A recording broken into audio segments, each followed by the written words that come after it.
What is going on, everyone? I hope you guys are having a great day. And today I am installing the RhinoRack backbone for the Jeep Gladiator. Haven't done an installation in a far long time, so we're about to do this. Let's get it.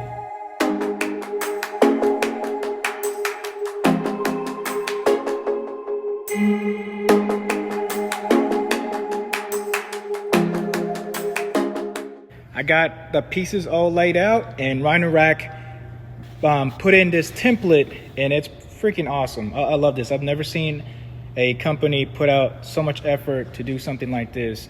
Of course, if you didn't even have this template, you would still separate everything out, but RhinoRack made everything simple. Just a pretty good template. There's also a scan code right there, so you can scan it with your phone.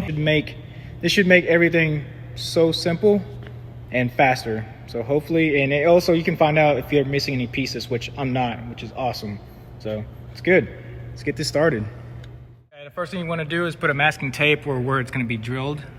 And also you want to come back here in the back of your hardtop is take these two bolts out. One right here close to the door and one towards the back of the window.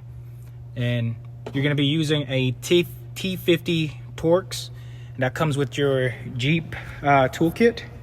So here's a couple of tools that you're gonna need. Here's the Jeep toolkit, and I already got the T50 Torx. Got my drill bits, got my drill, and I got this sealant right here. So after you drill, you're gonna put this sealant so there's gonna be no cracks or any water getting into the hole. I got this at Home Depot, and you can see right here is Dynaflex Ultra.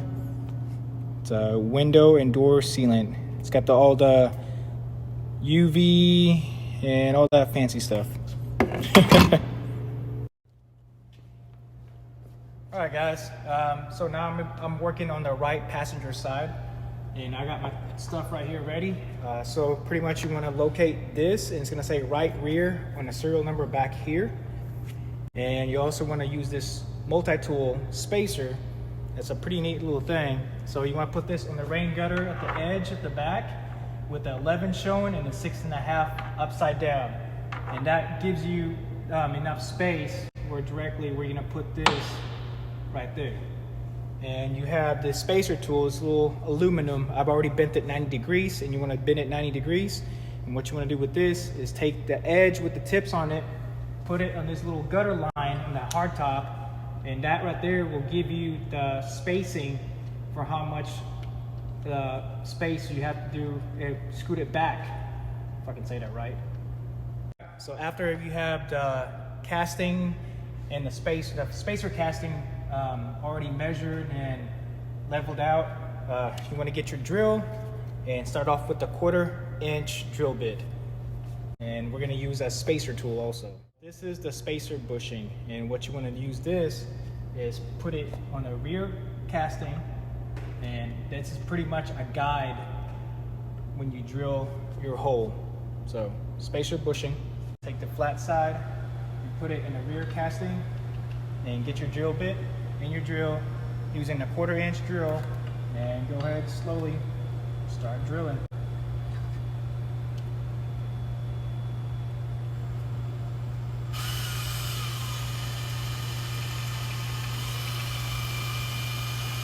All right, after you drilled your first hole already with the 1/4-inch drills, what you want to do is vacuum all the fiberglass off and go ahead and take the rear casting off.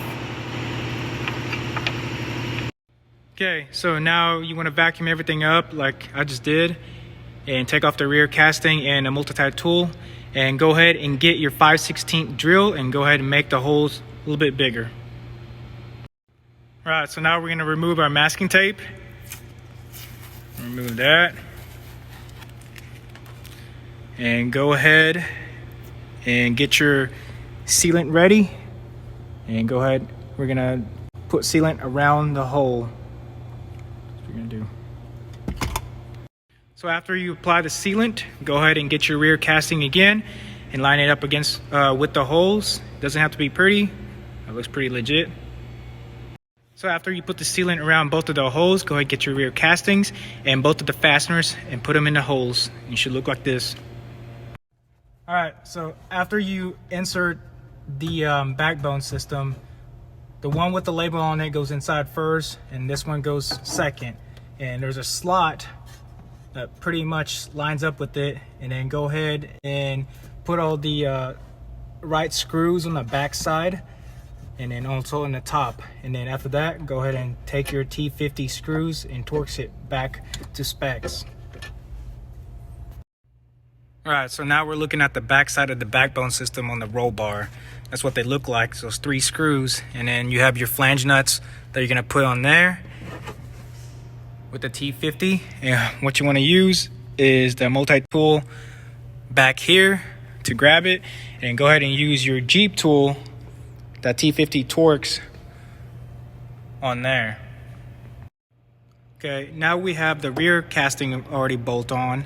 So now we're gonna get our front spacer tool, which is, I already have it lined up because it's so hard to do this with one hand, and get your front casting already on here lined up.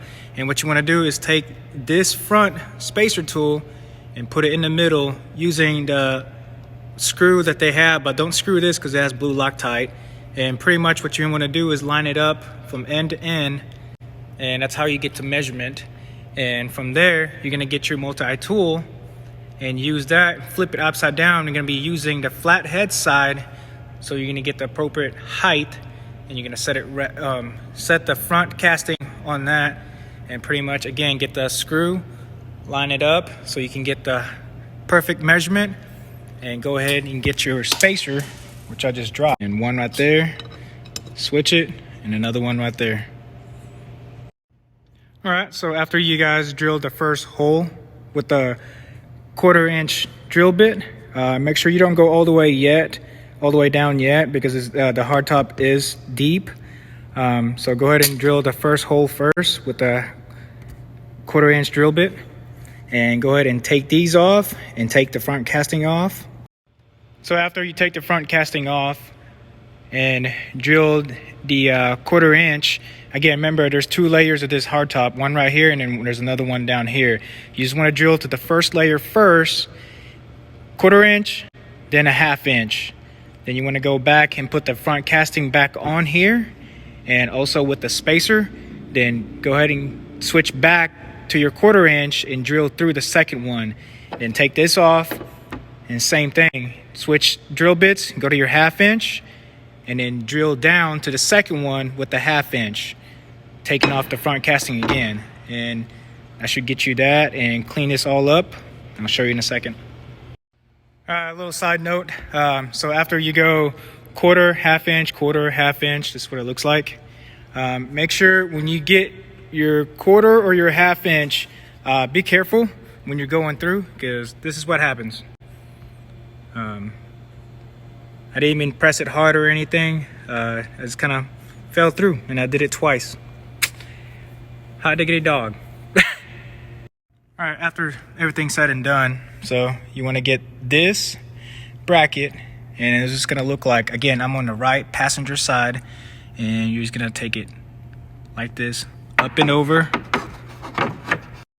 And I'm doing this with one hand, so then you get your screw, and you're just gonna make it go through there and over that, and you should see it right. It's not there. There it is. Like that. All right, so after you get that bracket put in the top of the roll bar, you want to get this, and it should be this little template right here, and it goes metal washer, then rubber washer. Then you got your flange nuts right here in the bottom. So you get your spacer bushing, and here's the front casting. That's what it look like. Put it on top of there first, then that screw with the rubber and the metal washer. So right before you put the front casting, make sure you put the rubber sealant again around the holes. All right, so now you want to use the multi-tool again and the torque screw, and that's all you want to do is get the multi-tool to hold the nut, and go ahead, take your tool and tighten those up And that should be it. So a quick tip, if you got big fingers, big hands, and you can't get tight places with this multi-tool, trusty 10mm socket, stop it. So just a FYI, I'm using this because. So after everything's been tight and cleaned up, this was gonna look like. These are pretty much torqued by hand torqued by 3 to 4 foot-pound of torque. After all that, you should do the same thing on the opposite side. Just repeat it, and that's about it. I'm gonna put the Pioneer platform later on. So other than that, hopefully that's helpful to you guys. If you guys like this video, give it a thumbs up. Subscribe if you haven't subscribed. Other than that, thank you guys for watching. I'm gonna go to bed. It's 11 o'clock. Later.